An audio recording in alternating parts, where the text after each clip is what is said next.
Napakasipag niya, kaga-aga. Daddy, ganyan ka dapat pag Friday. Yeah. Diba, ma? Kunin mo nga bibin scissor doon. Yung pula.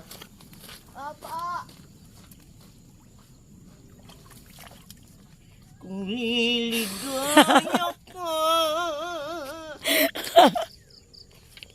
sa piling ng iba.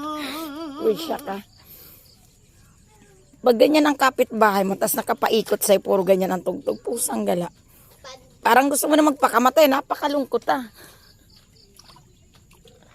Daddy, your Ano na cat. yung ano? Sasabayan pa ni Gani Boy. Ang tawag doon? Bakit tinatanggalan mo ng dahon? Tanggalan talaga yan. Kumain ka na. Kawai, may kanin na ba yan? Wala yata kanin dyan pa. Magano ka muna.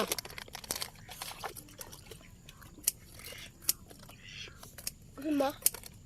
Ayoko din.